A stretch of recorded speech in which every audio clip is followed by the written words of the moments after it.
do we navigate through the portals into higher dimensions or higher realities or the various planes of life? How do we have successful soul travel or astral travel into other dimensions? Hi, I'm Trevor, if you haven't joined me before. So let us take a look at what makes a successful soul travel and how we can do this without falling into the usual traps. So I'm passing through the portals or into other dimensions. We've got to firstly remember that the spirit world or the different realities that we enter are not the same as earth reality. So it really is a different world, a different experience than what anybody is used to. But we should also remember we come from spirit, so we are that. We have all those abilities. Each of you have the ability that's already inbuilt mechanisms into your being that is able to travel light, as do all who travel on the path.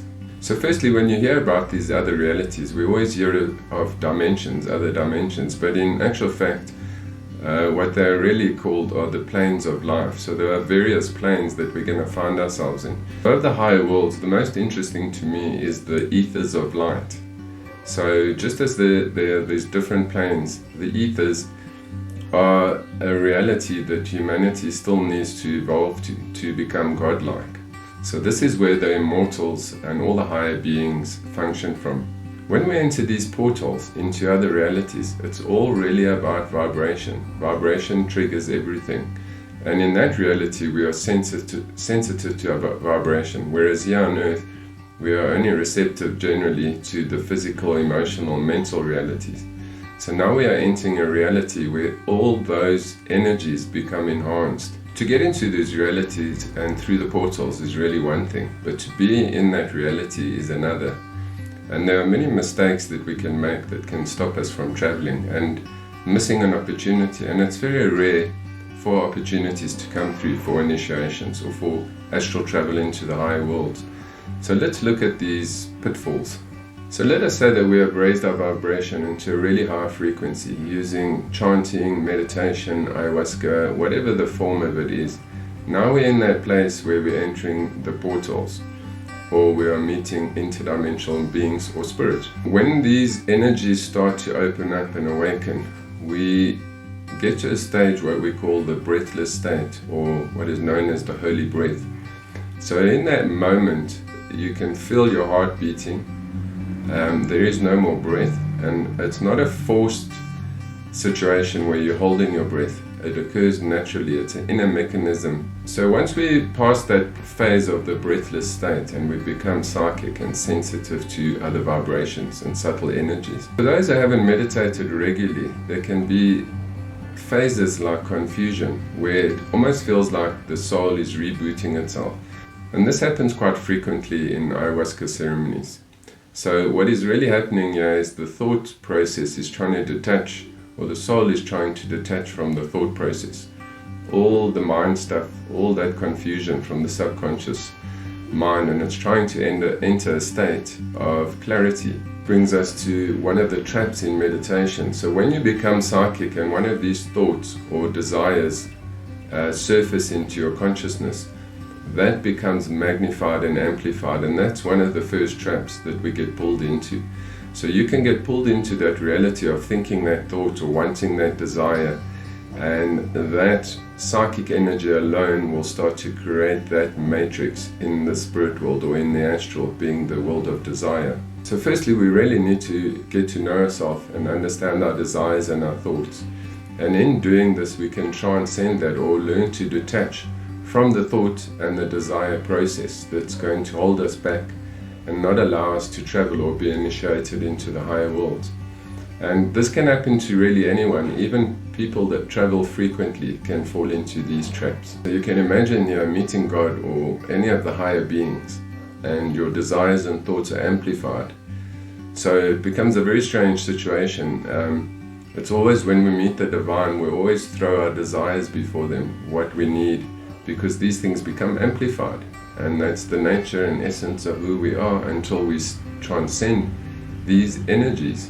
So how do we navigate past this? So when the higher beings are in our presence, their auras either merge with ours and become one. So what we experience, they experience, and what the essence of their being, we feel that as well. We feel their thoughts, their life, their power, their divine wisdom.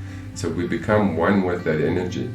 And it's through this process of opening this portal or this aura that we are allowed to be initiated or experience higher truth. So if we've detached from our thoughts and emotions that will pull us into these lower levels of vibration, we now stand in a matrix guided by higher beings that pull us through a portal. This portal is vibrating at a really high speed as it pulls us through this matrix. Sometimes it seems like a never-ending portal that one travels through, and I think this is also known as the dance of light in the spirit world.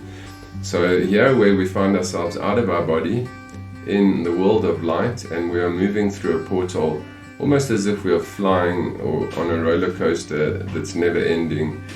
And while we're in that portal, this is where we start to see things, or different realities start to open, depending on if we're able to continue on such a high vibration or if we come plunging down from it. So really the true secret of traveling into higher worlds is to learn how to detach from all thought and emotion. We can't be in a higher reality and have thoughts and emotions. You can't bring a lower vibration into a higher vibration. It's going to pull you back into that lower vibration. As we think, so we become. So that is really those traps. As you can see, it's not an easy thing to trust and to be able to let go when you find yourself in another world, especially when it feels quite scary or new, unknown. So as I said before, it's only when we can really let go of every single thing we know. We let go of our work, our thoughts, our emotions, our desires, every single thing. And in doing so, we're able to travel into nearly any reality, really. So here we find ourselves in another reality with higher beings that we need to trust. And if there's no trust, we're not going to be able to travel. That fear will prevent one from traveling into the higher world. And when we enter a higher state of consciousness, we start to realize that spirit is perfect in their forms and beings, that they've already mastered everything that humanity still needs to master. So when we really trust as if God is in our presence, then we have the secret formula of letting go and just being. And what is this state of being? Well, the state of being is to become the observer, to become silent, to just let your soul observe, feel and know without thinking. Because as soon as that thought process is going to enter your thoughts, it's going to pull you into that reality. That is why we call it a blessing, because without spirit connecting us, not much really is going to happen. So there is a formula. We need to lift our vibration. Spirit needs to connect us through the portals and into other realities, and we need to trust and let go of everything. It's also important to remember that when we break through the matrix and we see our spirit guides or the higher beings, they're going to use that opportunity to communicate with you. They're not going to sit and have a chat and answer your questions. So the visions you see, the realities that you get pulled into, is all there, and it's been designed for a very purpose, to teach you what you need to know about yourself so that you can get to know your truth. When we see a triangle, we need to focus in the inner center of the eye, and that will pull us through into a matrix to initiate us for quite some period of time. Other similar things are arches, where you can see as if you are floating through the arches. Then as you come out through the other side of the arches, you'll find yourself in another reality. And this is where you're going to be initiated into higher worlds of truth. It's really quite simple, yet probably one of the most difficult things for humanity to achieve.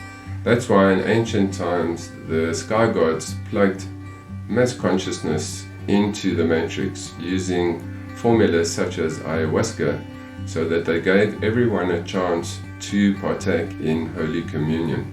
And again, so we can see the difference here between meditation and things like ayahuasca, whereas meditation is giving you that stability, aligning and activating the spiritual bodies, whereas ayahuasca is really lifting your vibration into a very high frequency in a very short space of time and flinging you through the portal or into those vibrations of reality. I hope you enjoyed this. If you've got any other thoughts or comments, leave a comment below, like and subscribe.